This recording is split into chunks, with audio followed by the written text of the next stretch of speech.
میں راشد رضوی صاحب کو اسکرین پہ لے لیتا ہوں. راشد رضوی صاحب کا بہت بہت استقبال ہے, خیر مقدم ہے. راشد رضوی صاحب سینئر پولیٹیکل اینالسٹ ہیں, ماہر تعلیم, ماہر قانون اور مڈل ایسٹ پہ بڑی گہری نظر رکھتے ہیں. میں ان کا استقبال کرتا ہوں, خیر مقدم کرتا ہوں. اور سب سے پہلے راشد رضوی صاحب کیا اپڈیٹس ہیں, کس طرح کی اپڈیٹ ہے, کیونکہ آیت اللہ مجتبیٰ خامنائی کی آمد کے بعد, چارج سنبھالنے کے بعد بہت جوش ہے آئی آر جی سی میں, اور جس طرح کے حملے کر رہے ہو ایسے تو لگ رہا ہے کہ اب تو اسرائیل کا وجود خطرے میں پڑ گیا اور ایران رکنے کا نام نہیں لے رہا ہے. امریکہ لگاتار کوشش میں ہے, تمام لوگوں کو جوڑ رہا ہے کہ کوئی تو رکوائے, کوئی تو جنگ رکوائے. لیکن اب مجھے نہیں لگ رہا ہے کہ کم از کم جب مجتبیٰ خامنائی نے چارج لے لیا ہے, آپ دیکھیے, آپ کو یاد ہوگا راشد رضوی صاحب, امریکہ کہہ رہا تھا ہم یہ میٹنگ نہیں ہونے دیں گے, جہاں لوگ جمع ہوں گے وہاں اٹیک کریں گے. لیکن اس کے باوجود آپ دیکھیں میٹنگ بھی ہوئی, یعنی کوئی ڈر نہیں, کوئی خوف نہیں, انتخاب بھی ہوا. اور اب وہی مجتبیٰ خامنائی اب آرڈر بھی دینا شروع کر دیا ہے. راشد صاحب کیا اپڈیٹ ہے؟ ممتاز بھائی دیکھیے, آج ورلڈ لیول پلیٹ فارم پہ دو ویڈیو زبردست طریقے سے چل رہے ہیں, ایک ایران کا, ایک اسرائیل کا. اسرائیل کے لوگوں کو بھاگتے ہوئے دکھایا جا رہا ہے, ایئرپورٹ پر ہنگامہ مچا ہوا ہے, وہاں پر ایئرپورٹ کی جو سیکیورٹی ہے ان لوگوں سے جھڑپیں ہو رہی ہیں, ان سے بحثیں ہو رہی ہیں. ایک سیکنڈ بعد ہمارے ساتھ جڑ گئے ہیں سینئر پولیٹیکل اینالسٹ اور سینئر جرنلسٹ, مڈل ایسٹ پہ بڑی اچھی نظر رکھتے ہیں, کالم نگار ہیں, عبد الواحد صاحب کا. میں ان کا استقبال کرتا ہوں, خیر مقدم کرتا ہوں. جی راشد صاحب. جی ممتاز بھائی, تو ایک تو وہ دکھایا گیا کہ وہاں کی سڑکیں بھی خالی ہیں, مال, مارکیٹ, ہوٹل, ریسٹورینٹ تمام سناٹا ہے, سڑکوں پہ سناٹا ہے, اور بھیڑ لگ رہی ہے ایئرپورٹ پہ. وہاں پر جو ایئرپورٹ سیکیورٹی آفیسرس ہیں ان سے دھکا مکی بحث ہو رہی ہے. ہر انسان جلدی امیگریشن کرا کے بھاگنا چاہ رہا ہے. اس کو یہ ڈر ہے کہ اسرائیل کے ایئرپورٹ پہ کبھی بھی بم گر سکتا ہے, کبھی بھی میزائل گر سکتی ہے. یہ وہی لوگ ہیں جو پرومس لینڈ کی بات کرتے تھے, یہ وہی لوگ ہیں, اس کو مت بھولیے گا. اس کے بعد دوسرا ویڈیو آپ لے کر کے آئیں گے ایران کا. لوگ وہاں پر کھڑے ہوئے ہیں, چوراہوں پر کھڑے ہوئے ہیں, اور وہیں پر بم گر رہا ہے, دیکھ رہے ہیں سامنے بم گر رہا ہے, حملہ ہو رہا ہے, اللہ اکبر کے نعرے لگا رہے ہیں, ایران کا جھنڈا ہاتھ میں لیے ہوئے. تو اب آپ یہ بتائیے کہ آپ کے پاس کتنے بھی سنسادن ہو جائیں, کتنے بھی ہتھیار ہو جائیں, اگر آپ کے اندر حوصلے نہیں ہیں تو آپ جنگ جیت کیسے سکتے ہیں؟ ایران کے لوگ تو مان چکے ہیں کہ جنگ ہم نے جیت لیا ہے. ایران کی عوام نے یہ مان لیا ہے کہ ہم فتح یاب ہیں, ہم جیت چکے ہیں. اسرائیل ہار گیا, امریکہ ہار گیا ہے, اور وہاں کی عوام ہار کے بھاگ رہی ہے. آج صبح سے ایک ویڈیو چل رہا ہے اسرائیل کی ایک لڑکی کا ہے, جب غازہ پر حملے ہو رہے تھے, غازہ کی بچے عورتیں رو رہی تھیں, تو وہ انہی کی طرح کی کاپی کر کے ٹک ٹاک ٹائپ کا ویڈیو بنا رہی تھی, اور ویسے ہی غازہ والوں ٹائپ کا گمچھا ہوتا ہے وہ ڈال کر کے اپنا لگا کر کے آنسو نکال رہی ہے, اسٹائل سے اپنے آپ کو زخمی دکھا رہی ہے, اور رو رو کے ہنستی ہے. بعد میں بہانہ بنا لا کے رونے کے ایکٹنگ کرتی ہوئی ہنسنے لگتی ہے. وہ اس کا دوسرا ویڈیو جو آیا تو وہ ایکچوئل رو رہی ہے, اپنی جان کی پناہ مانگ رہی ہے. تو کل آپ جس کے لیے آپ ناٹک کر رہے تھے, جس کی آپ مصیبت پہ آپ ہنس رہے تھے, آج آپ خود اسی مصیبت میں مبتلا ہو. تو آپ یہ بتائیے کہ جو لوگ کہتے ہیں کہ اس دنیا میں سب کچھ دیکھنے کو نہیں ملتا ہے, ہم نے تو یہاں پہ دیکھا ہے کہ اسی دنیا میں بہت لوگوں کو بہت کچھ دیکھنے کو مل جا رہا ہے. کہ جو آپ کل کر رہے تھے وہی آج آپ کے ساتھ ہو رہا تھا. آپ نے غازہ کے لوگوں کے گھر کو ہنستے ہنستے ایک دم کھنڈہر بنا دیا. آپ نے پورے کے پورے شہر کو کھنڈہر بنا دیا. اور ویڈیو بناتے تھے, ان کی بلڈنگ میں جا کر کے ایکسپلوسو لگاتے تھے, اور دور سے جا کر کے 1 2 3 کر کے ٹریگر دباتے تھے, پوری بلڈنگ گر جاتی تھی. اب آپ لوگ ہنستے تھے.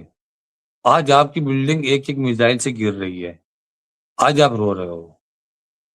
آج پہلی مرتبہ ایک ویڈیو آیا اسرائیلیوں کا, جو سڑک پر کھڑے ہو کر کے نیتن یاہو کو چلا رہے ہیں, اس کو الٹا سیدھا بول رہے ہیں کہ یہ جنگ تیری ہی گھسیٹی ہوئی ہے, پہلے سے کیا مصیبت کچھ کم تھی جو تو ایک مصیبت اور لے کر کے آ گیا. تو ممتاز بھائی, جو حالات چل رہے ہیں اس وقت, وہ حالات اسرائیل والوں کے لیے تو بہتر نہیں ہے. واشنگٹن میں میٹنگ چل رہی ہے, ڈونلڈ ٹرمپ بول رہے ہیں کہ ہم تو اس جنگ کو جیت چکے ہیں, جو ہم کو حاصل کرنا تھا ہم نے حاصل کر لیا. اب ہم اور نیتن یاہو فیصلہ کریں گے کہ سیز فائر کب ہوگا, جنگ کب ختم ہوگی. اس کا مطلب کہ اب آپ کھل کے انڈائریکٹلی سیز فائر کی طرف جا رہے ہو. اور آپ تو وہاں پر حاصل کرنے آئے تھے, وہاں کے ریجیم چینج کرنے. آپ وہاں پر حاصل کرنے آئے تھے جو وہاں کا یورینیم انویسٹمنٹ ہے 440 kg, وہ آپ حاصل کرنے آئے تھے. وہ آپ نے کہاں حاصل کیا؟ ریجیم کہاں چینج ہوئی؟ تو کیوں آپ بھاگ رہے ہو پھر جنگ سے؟ اور ایران ان کے کسی بھی بیان کے بعد یہی پلٹ وار کرتا ہے کہ ابھی تو جنگ شروع ہوئی ہے. ایران تو کسی بھی طریقے سے جنگ سے پیچھے ہٹ نہیں رہا. اس نے کہا ابھی تو تم کو ہم اور دکھائیں گے. اور جب سے مشتبہ خامنائی آفیشیلی اناؤنس ہوا ہے, اس کے بعد سے یعنی کل سے بہت تیز ہو گئے ہیں میزائل کی بارش. آج پورا دن میزائل گرے ہیں. لوگ وہاں پر بنکر میں بول رہے ہیں کہ 2 دن سے بنکر میں سے نکل نہیں پائے. ان کے پاس کھانے کے لیے نہیں پہنچ پا رہا ہے, کھانا نہیں مل پا رہا ہے, وہ پریشان ہیں. بنکر میں جو ٹوائلٹس بنے ہوئے ہیں وہ سب بلاکیج ہو رہے ہیں. اب ان کو سمجھ یہ نہیں آ رہا ہے کہ بنکر میں رہ کے اپنی جان دیں ہم, یا اپنے ہی گھر پہ جا کے مر جائیں. یہ سمجھ میں آ نہیں رہا ہے. جو آج بنکر اور سڑکوں پہ لوگ نظر آ رہے ہیں, وہ وہی 20% لوگ آپ کو نظر آئیں گے جن کا اسرائیل کے باہر کچھ نہیں ہے. ان کو جینا بھی اسرائیل میں ہی ہے, مرنا بھی اسرائیل میں ہے. اور جو 80% ڈبل پاسپورٹ والے لوگ ہیں وہ سب بھاگ رہے ہیں چھوڑ کے, کوئی رک نہیں رہا ہے. اور دوسری طرف سے حزب اللہ بھی برابر اٹیک کیے جا رہا ہے. حزب اللہ بھی پیچھے نہیں ہٹ رہا ہے. تو ایک CNN پہ ایک انٹرویو چل رہا تھا, اس میں ایک اسرائیل کے آفیسر بیٹھے ہوئے تھے. کہا کہ آپ نے تو حزب اللہ کو ختم کر دیا تھا. ہم کو تو یہی لگ رہا ہے کہ حزب اللہ نے جہاں پہ ختم کیا تھا وہیں سے شروع ہوا ہے. تو آپ نے ختم کیا کیا یہ بتائیے. تو انہوں نے یہ کہا کہ نہیں, حزب اللہ کے بعد جو بچے ہوئے بہت سارے ہتھیار ہم نے ختم کر دیے. ان کے جو تھوڑے بہت بچے کچے ہیں, کچھ لوگ ہیں وہ اپنی زندگی کے انتم پڑاؤ پہ ہیں, بہت جلدی ان کو بھی اسرائیل ختم کر دے گا. ہمارے سولجرز بڑے بہادری سے وہاں لگے ہوئے ہیں. تو خیر ان کے سولجر کتنے بہادر ہیں وہ دنیا نے دیکھا ہے کہ چھوٹی چھوٹی بچیوں کو گولیوں سے بھون دیتے ہیں سامنے. 5 7 سال کے بچوں کو گولی مار دیتے ہیں وہ سر پہ. ان کی بہادری کسی سے چھپی نہیں ہے. وہ ایک الگ بات ہے کہ ہم اپنے آنکھوں میں پٹی باندھ لیں, تمہارا ظلم ہے, ہمارا ظلم وردان. تو اس سے دنیا نہیں چلتی ہے. آج اسرائیل رو رہا ہے ہیومن رائٹ وائلیشن کا, وہاں کے لوگ بھی رو رہے ہیں, ہیومن رائٹ وائلیشن کی بات کر رہے ہیں کہ ہمارا جینے کا ادھیکار ہے, ہمارا بھی اپنا ہیومن رائٹ ہے. تو بھیا ابھی 3 سال سے جو غازہ میں چل رہا تھا تب آپ کو ہیومن رائٹ کیوں نہیں یاد آیا؟ آخر میں 3 سال کے بعد آپ کو کیوں یاد آ رہا ہے ہیومن رائٹ آپ کا؟ جب آپ پہ پڑتی ہے تو مصیبت ہے, اور دوسروں پہ پڑے تو وہ مذاق ہے. تو ٹھیک ہے آپ بھی جھیلیے, جبکہ ہم لوگ کبھی تیار نہیں تھے اس چیز کو لے کر کے کہ کوئی جنگ ہو. جو غازہ میں کر رہا ہے اسرائیل وہ بھی بند ہونا چاہیے, معصوموں کی جان نہیں لینے چاہیے, بے گناہوں کو نہیں مارنا چاہیے. لیکن وہ ایک ایسا سامری ہے, تنتر منتر والے جو ہوتے ہیں ان کو خون پینے کی عادت رہتی ہے.